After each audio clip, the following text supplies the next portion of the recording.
A Good Day to Die Hard is a 2013 American action film and the fifth film of the Die Hard film series. The film was directed by John Moore and written by Skip Woods, and starring Bruce Willis as John McClane.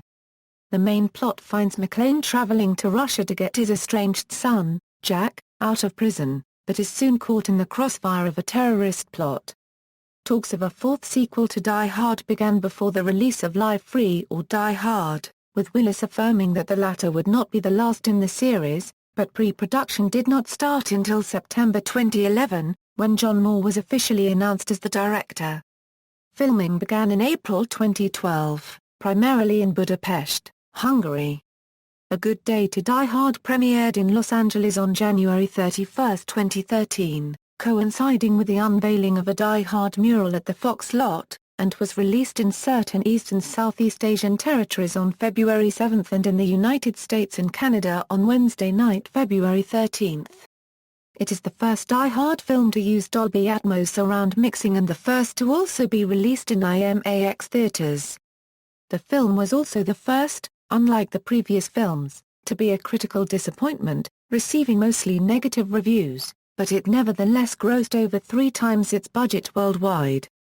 It is the first film produced by TSG Entertainment, since distributor 20th Century Fox's departure from Dune Entertainment upon the completion of their distribution contract at the end of 2012. Plot: in Moscow, Viktor Shagarin, a high-ranking, but corrupt Russian official, plans on incriminating political prisoner, former billionaire and government whistleblower, Yuri Komarov, without a fair trial when Komarov refuses to hand over a secret file believed to have convicting evidence against Shagarin. In a separate incident, Jack McClane is arrested as a result of an assassination attempt but agrees to testify against Komarov for a shorter sentence. John McClane, who has not been in touch with his son for several years, learns of his son's actions and travels to Russia to help. When John finally arrives and approaches the courthouse that holds Komarov on trial, a bomb explosion orchestrated by Shagarin and his henchmen occurs in the courthouse, and Jack breaks free with Komarov. Seeing his son, John confronts him, but their dispute is cut short when Shagarin's henchmen, led by Alec, chases them in a Ural Typhoon MRAP on the streets of Moscow. John and Komarov manage to escape. Hiding in a safe house, John finds out that his son has been a CIA officer in an undercover operation for the past 3 years. Jack's partner, Collins, demands the file's location from Komarov so that the CIA can bring Shagarin down, but Collins is soon shot by Shagarin's men and dies, as John and Komarov survive subsequent heavy gunfire and escape again. They make their way to a hotel in the city to find the key to a vault containing the file. There, they meet Komarov's daughter, Irina, whom they earlier planned on joining with, but John grows suspicious of her, which is proven correct when Alec and his men crash in and tie John and Jack up, while Komarov is taken as a hostage, and Irina confesses to snitching on them for the millions of dollars to be gained. Jack breaks free of his ties and kills the nearest guards using a Russian gun knife, allowing the two to kill most of the men. Alec and the rest of the henchmen come back on a helicopter and try to kill them, but the two manage to escape. That night, the two steal a car full of firearms and drive to Pripyat, Ukraine, the location of the vault that houses the file. When they arrive, they find that Komarov, Irina, and Alec have already arrived, but what they don't know is that on their way there, it was revealed that there was never a file in existence, and that the drawer with the file inside was actually the secret passage to a vault containing a large amount of weapons-grade uranium. Komarov kills Alec and calls Shagarin to tell him that he and Irina had manipulated the entire sequence of events since the beginning in an attempt to obtain the uranium and get revenge on Shagarin. Shagarin is then killed by a subordinate of the Komarovs. At this point, John and Jack enter the vault, discover Komarov's true plot, and capture him. Irina, with another henchman, comes to her father's aid, but before they can escape, Jack goes after Komarov, while John goes after Irina, who is escaping on a Mi-26 helicopter. Irina tries to protect her father by firing the helicopter's cannons at Jack, but John is able to bring the helicopter out of balance by driving a truck in the hangar section, still shackled by a chain, out of the open rear ramp of the helicopter. He is later thrown off into the building. Komarov remarks that Jack will get to watch his father die, which enrages Jack to hurl him off the rooftop into the path of the spinning helicopter's rotors, killing him. As Jack reunites with John inside the building, Irina, wanting to avenge her father, rams the helicopter into the building in a suicide attack, but both father and son survive by leaping off the building and into a large pool of water as the helicopter crashes and explodes, killing Irina. John and Jack go back to New York and reconcile with John's daughter, and Jack's sister, Lucy McClane on the tarmac. Cast: Bruce Willis as John McClane, a police officer and detective on a vacation in Russia to find his arrested son John McClane, Jr. G. Courtney as John Jack McClane, Jr., the only son of the senior McClane and a CIA operative on a mission to deliver Komarov and the supposed file. Sebastian Koch as Yuri Komarov, a political prisoner, who is supposedly in possession of an incriminating file. Yulia Snigia as Irina Komarov, Yuri's daughter, Mary Elizabeth Winstead as Lucy McClane, McClane's oldest child and Jack's older sister. Radovo Bukvia as Alec, Shagarin's main enforcer. Kohlhauser as Mike Collins, a CIA operative and Jack's partner. Amaury Nolasco as Murphy, a NYPD detective and McClane's friend. Sergei Kolesnikov as Viktor Shagarin, a corrupt, high-ranking Russian official. Roman Luchner as Anton, the ill-fated associate of Shagarin that was killed by Jack in the beginning. Gangster Zuli as MRAP driver, par copyright to Tarkat Sayers prosecutor, Pasha D. Laiknikov as cabbie, Magalan Ekakan as reporter, Melissa Tang as Lucas, Ivan Kamaras as G-Wagon driver, Sophie Raworth as BBC News reporter. Production, pre-production. Production was formally announced in 2010, with X-Men Origins, Wolverine and the A-Team writer Skip Woods confirmed as the film's screenwriter. Noam Morrow was originally attached to direct the film but left production to direct the 300 prequel, 300, Rise of an Empire. John Moore was subsequently drafted in to replace him. The film was originally titled Die Hard 24/7. The media speculated that the film would be a crossover between the Die Hard and 24 series, with Kiefer Sutherland to reprise his role as Jack Bauer alongside John McClane.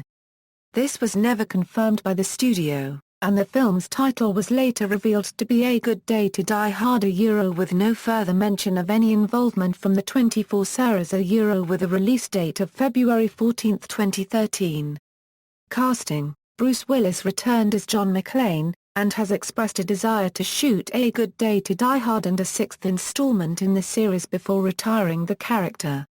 When casting the role of Jack McClane, the studios considered several actors, including Liam Hemsworth and James Badge Dale, before ultimately settling on Australian actor G. Courtney. Mary Elizabeth Winstead also featured in the film, reprising her role as McClane's daughter Lucy. Sebastian Koch played the film's primary antagonist, Yuri Komarov, while Yulia Snigia and Kohlhauser featured as secondary characters Irina and Collins. The cast was completed by actors Amaury Nolasco as a friend of McClane, Pasha D. Laiknikov as a taxi driver, and Magalan Ekakan Anne Vialitsina, and Ivan Kamaras in smaller roles. Production began in Hungary in April 2012, with the capital Budapest standing in for Moscow. A military shooting range near Hajma Scar copyright was used for shooting live ammunition, while vehicular stunts were shot at the Hungaroring, a Formula One racing circuit in Magyara Cube D. In July 2012, a fire broke out on the set while shooting an aerial stunt, though no one was injured and shooting resumed after a short delay.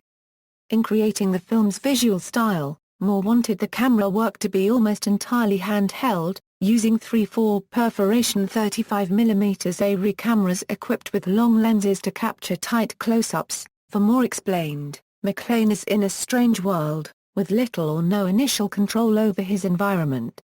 He's unable to anticipate things as he normally might. He's caught off guard, and we want the camera to mimic that surprise and confusion. Moore also chose to create as many of the film's effects on camera as possible, only using visual effects to enhance elements or paint in backgrounds. Post-production, A specially censored version was prepared for theatrical release in the United Kingdom, which was cut for language and violence in order to attain a 12A at the request of the distributors. The US version is rated R and is uncut. The film's audio was mixed in Dolby Atmos Surround Sound. In February 2013, director Moore began work on a director's cut, which was later released on Blu-ray.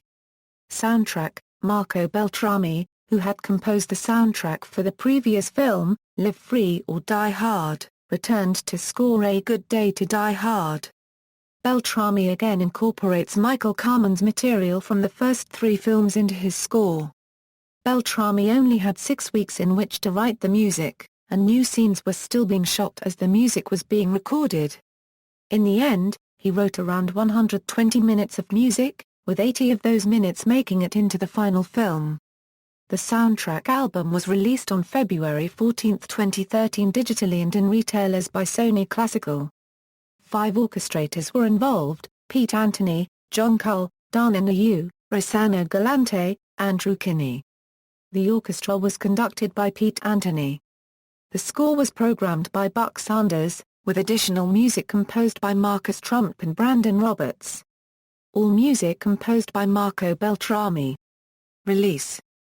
On January 31, 2013, 20th Century Fox held a special tribute to the 25th anniversary of the Die Hard series by unveiling a mural of a scene from Die Hard on Soundstage 8 of the Fox lot. Afterward, the premiere screening of A Good Day to Die Hard was shown.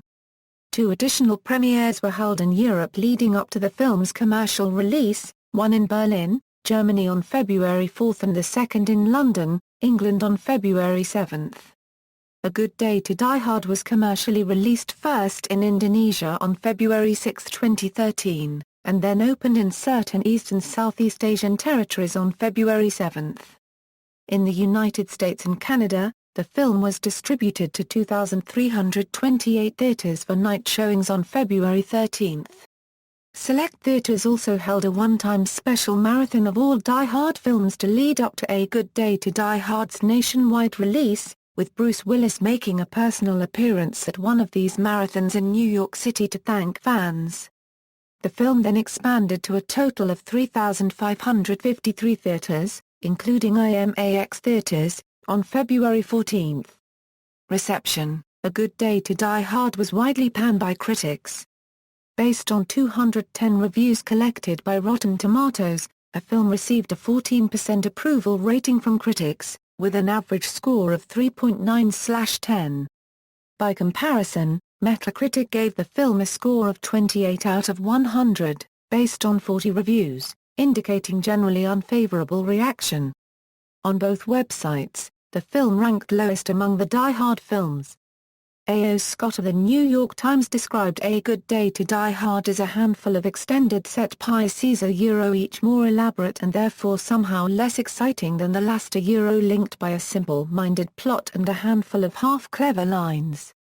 Though complimenting the special effects, he criticizes the direction of John Moore, the lack of style, and writes that everything that made the first Die Hard memorable the nuances of character, the political subtext, the cowboy weaker has been dumbed down or scrubbed away entirely.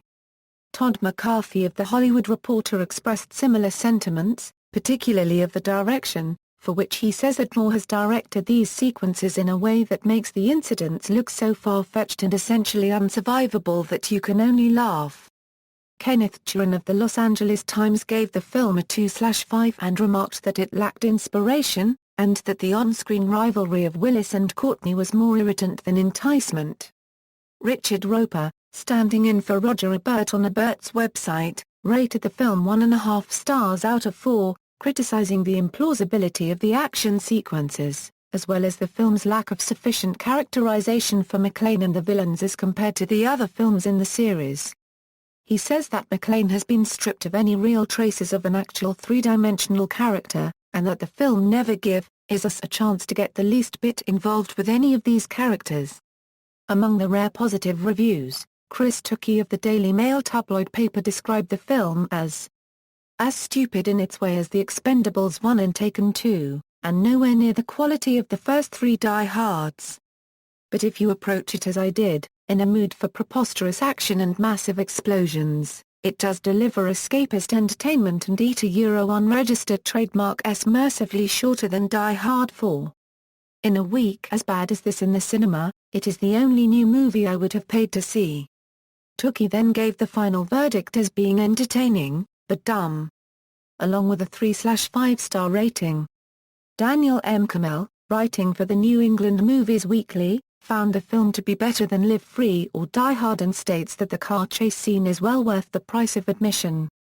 With a 3.5/5 rating, Kimmel summed up his review saying, "It's probably a good day to end the series at last, but it's an action-packed and entertaining finale." Rick Gron of the Globe and Mail criticized the action scenes as being messy, but concluded his review saying that the film continues the franchise without undue embarrassment. Box office: A Good Day to Die Hard grossed $67,349,198 in North America and $237,304,984 in other territories for a worldwide total of $304,654,182, roughly 3 times its $92 million budget. In North America, A Good Day to Die Hard grossed an estimated $840,000 from its night showings at 2,328 locations on Wednesday, February 13, 2013. The next day, at an additional 1,225 locations, the film managed to accumulate $8,239,116, opening at number 2 behind Safe Haven. However, for the whole 4-day President's Day weekend, A Good Day to Die Hard opened in first place with $28,640,657, bringing its total at that point to $36,879,773. Overseas, A Good Day to Die Hard grossed $10,860,000 in its first weekend. Opening in 7 Asian markets at 1,182 locations a week before North America's release to take advantage of the Chinese New Year holiday, the majority of the film's gross came from South Korea, with the film also setting a Fox record in Indonesia and a series record in Hong Kong. Home media: A Good Day to Die Hard was released on DVD and Blu-ray on June 4, 2013. There is an extended cut that is only available on the Blu-ray version. It features a longer car chase through Moscow and some other slightly extended scenes. It also completely removes Lucy from the film. References. External links: official website, A Good Day to Die Hard at the Internet Movie Database, A Good Day to Die Hard at Box Office Mojo, A Good Day to Die Hard at Rotten Tomatoes, A Good Day to Die Hard at Metacritic.